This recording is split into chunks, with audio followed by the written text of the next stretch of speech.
Well, greetings everyone, and welcome to day 4 of Kwanzaa. We thank you for being very faithful and coming back every day. Today, we're going to talk about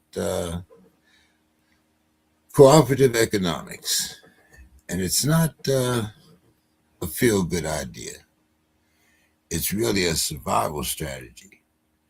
Ujama asked a hard question: what happens to our community when money enters it? And what happens when it leaves?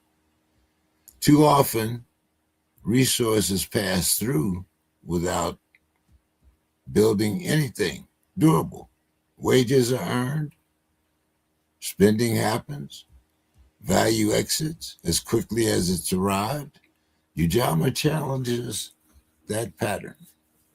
It insists that economic activity serve more than individual convenience. It's a coalition. Cooperative economics means we are intentional about where we invest our money, our time, and our trust. Target, for instance. So tonight we talk about Ujama, and as usual, our president will be here to light the candle. Uh, Along with Brother Derek. So, Masada, the Hello, floor is everybody. yours.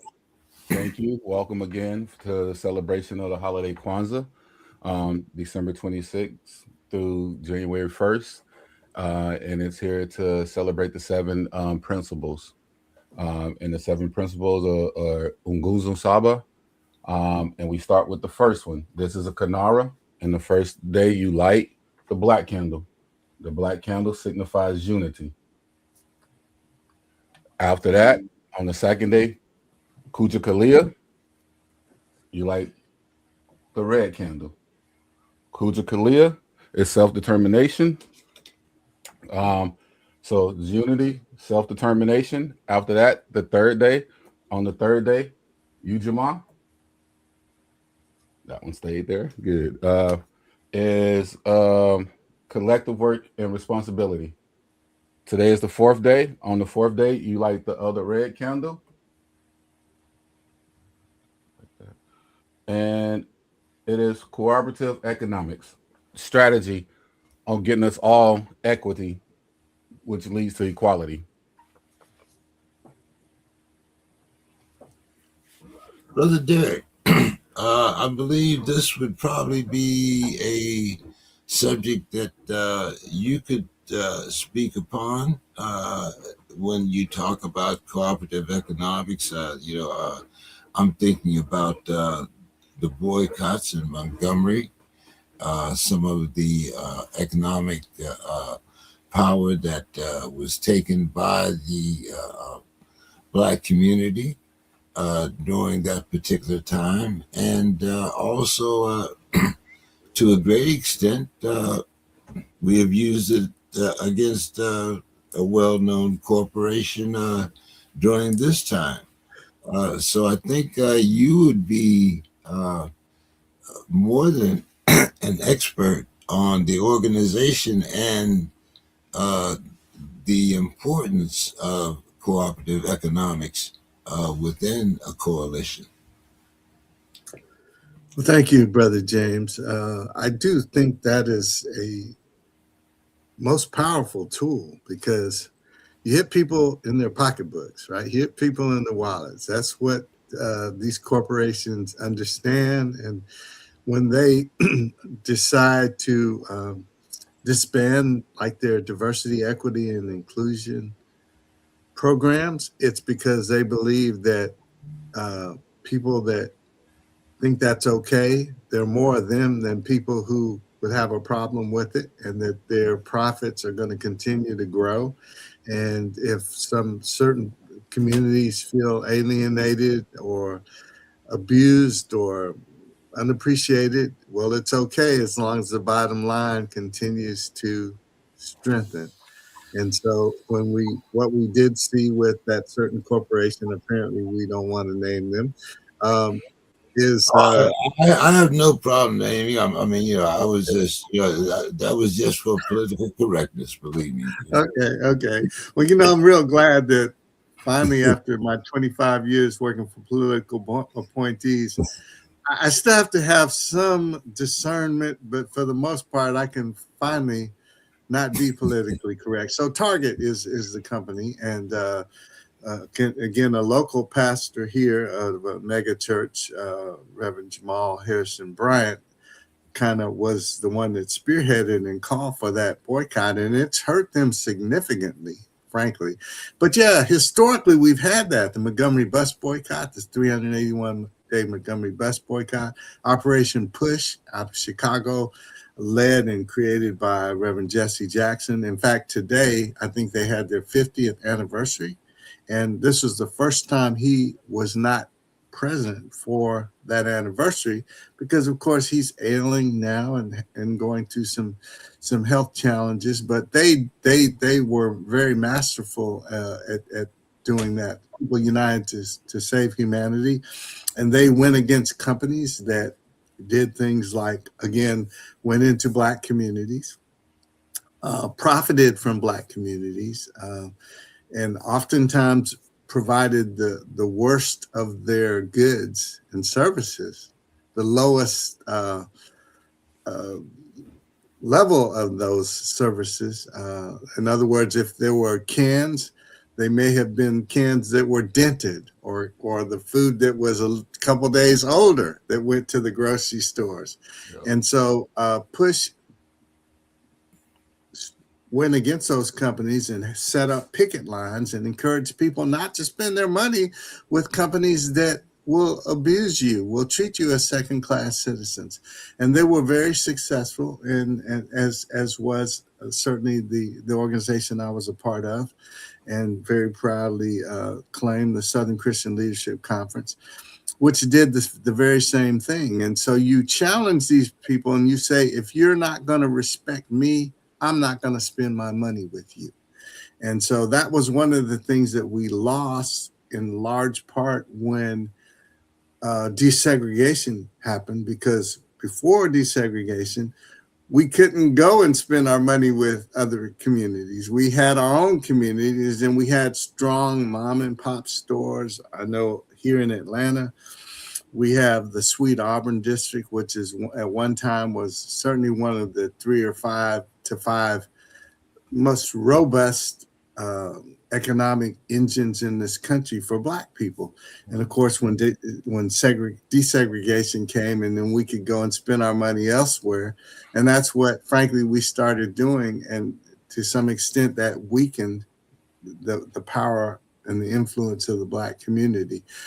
So yes, there's been a long history of that, withholding our resources from people who will not honor us and respect us as full human beings. And so, yes, I think this is a beautiful thing that a lot of our people, particularly, I think, James, our young people, aren't aware of the success that happened. Even Brother Masada, when Colin Kaepernick and the whole thing with Nike, there was an impact. And then you had people in power who said, fire those sons of bitches. I didn't say it, but certain people with really fluffy hair said that and told the NFL owners, let's get rid of them. So yeah, there's this history, and we have to realize that we do have the power, and we just have to exercise that power. Yeah, this is the same gentleman that says he wants to change the stadium name back to the Redskins and the team. So shows how much he cares about the Native Americans. But evidently, they are better managers of casinos than he is. That's just a fact. Masada, you have any final thoughts today as far as community economics and especially like maybe some stories of unity and where we are today. Um, yeah, cooperative economics. Brother Derek just talked about how once desegregation happened, we went outside and started spending our money outside the Black community. Um, a lot has changed with that as well. Um, me and a old lady, went to go see her brother in L.A. and we stopped by, try to go by to Black places and eat, and it was 11 o'clock, and the place said it opened at 11, and we waited there till like 11:30. And there's a lot of different things like that that happen that make us go spend our money elsewhere. So there needs to be unity and trust. That's what I'm getting at with that. Um, when the money left, businesses and reputable places had to close down. It made it harder, and then other things popped up, and so now we don't have the trust. We need the trust. We need our trust back so we can get the unity back, so we can start on a better path and a better road. So with that, I would love to say that me personally, I love going to spend my money in Black communities because that's where you find the flavor at. That's where you find the good things at. So once we get the unity and get the trust and we rebuild that, we can start getting our dollar circulating back within us. Happy holidays to everybody again. Happy Kwanzaa, happy Hanukkah, Merry Christmas. Just everything that you celebrate. I want to celebrate with everybody going into this new year once again. The new year for me is about unity and love. So let's let's keep celebrating it. We got a couple more days of Kwanzaa left, you all, to remind us of the 7 principles. Let's not forget those 7 principles. On the sixth night, on December 31st, we usually have a traditional feast called Karuma. Um, it's held featuring dishes from Africa, the diaspora. So let's eat. I love talking about food. I love seafood. I'm a pescatarian, everybody out there, but eat what you eat. Just eat healthy. Let's stay safe. Let's have a lot of unity. Let's enjoy each other. And let's remember, they say YOLO all the time, or they used to, and you only got one life. Let's change it. Let's make it right, and let's unify and get back to the days that Brother Derek Num had seen. But let's get back to the days they've seen with today's freedom that we do have. We don't have dogs. We don't have the water hoses that I talked about. You talking about Brother Martin them looking clean in the suits and giving a white America another perception, and I can dig that as being in my mindset of looking and thinking about how we were perceived, how they perceive us in movies, and then they got to see that. Let's get back to those days of being dapper and being respectful and showing love. So with that, unity, light, and peace, and have a good day today and a good night, everyone.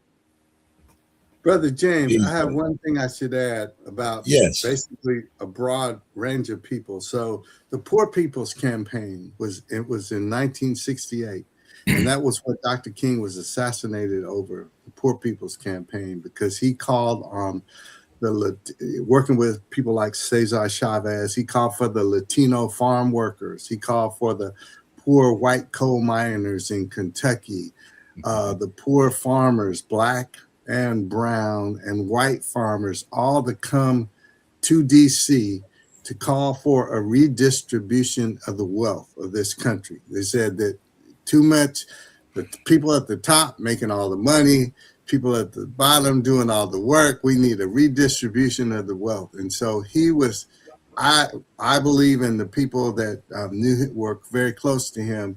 It's just like he was assessed. He was killed just like a year to the day almost from when he in Riverside Baptist Church in New York. He called for an end to the war in Vietnam. And the Vietnamese War, just like all wars, makes certain people a whole lot of money.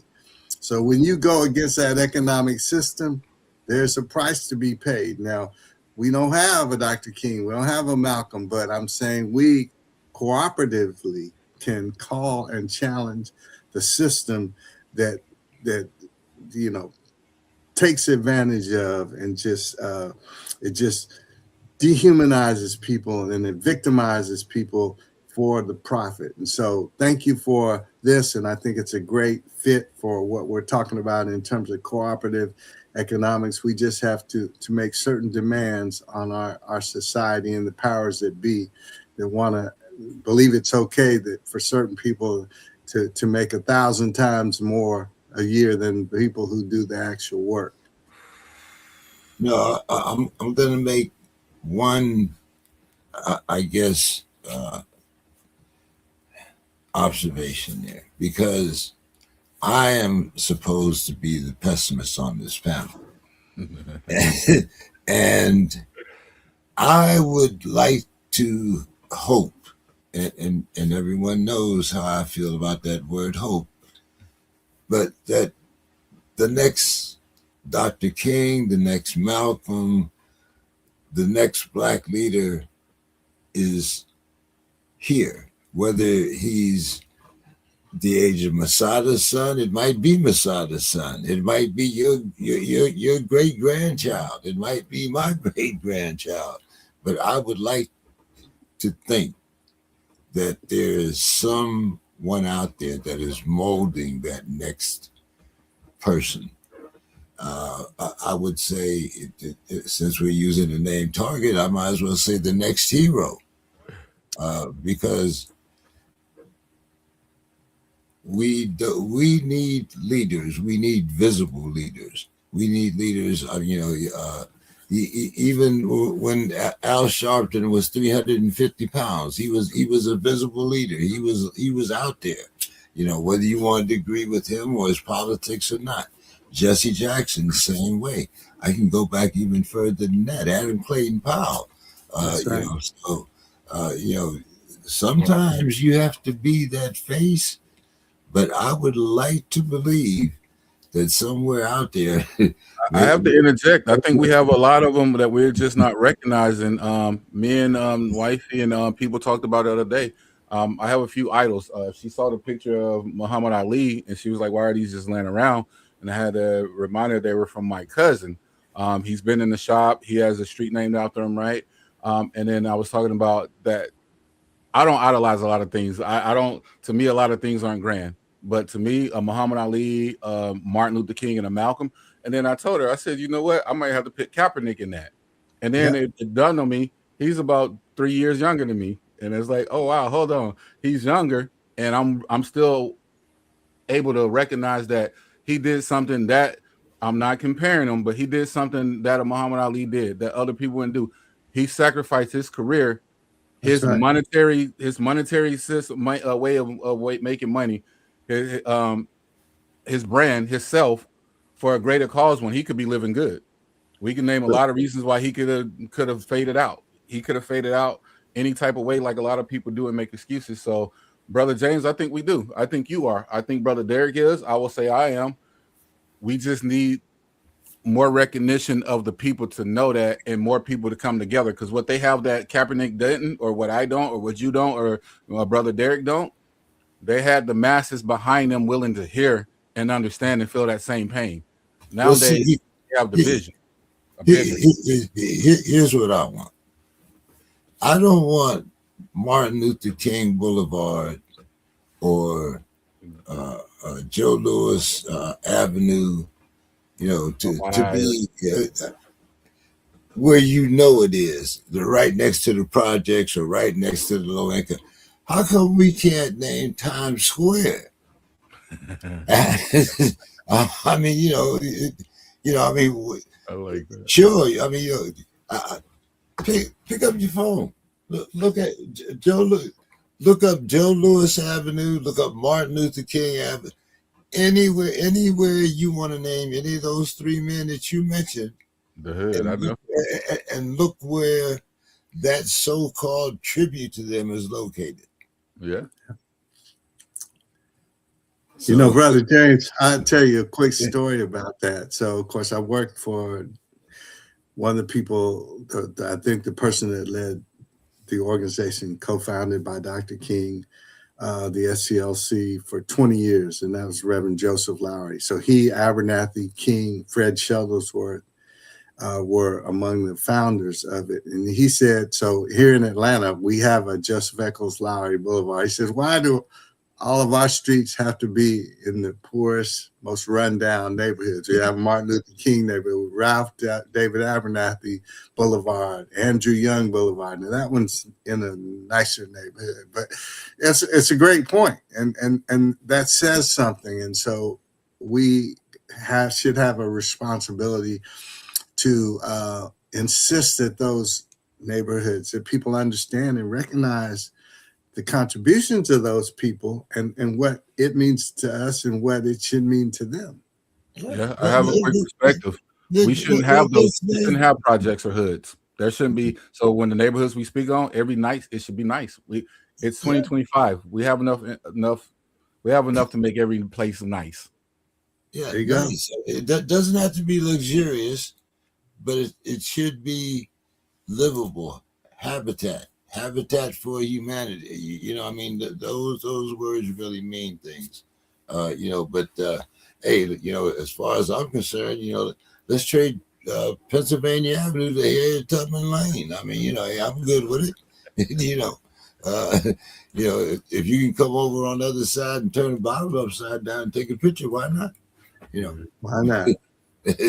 So, with that, everyone, we conclude our Kwanzaa celebration for this evening, and we will be back tomorrow to celebrate that. What's tomorrow? Give us a preview, Masada.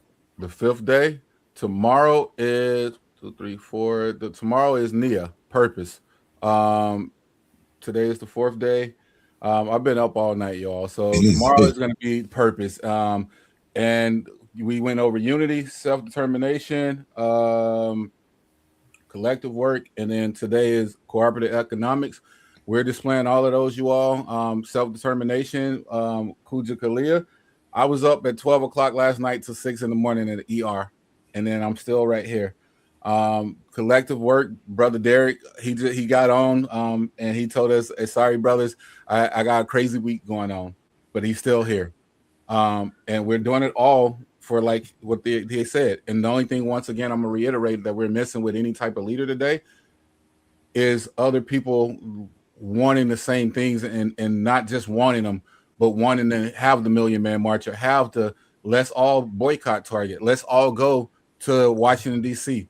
Let's all stop a football Sunday. Let's all stop a basketball. Let's all stop anything that's not benefiting and take their money away because money talks. And I don't like to talk money, but I will talk Kwanzaa. I will talk celebration and love. So love, light, and peace to everyone. And we are all here together, cooperative. Let's get it. Let's get it. Have a good night, everyone. We Right. shall see you tomorrow. Ashe.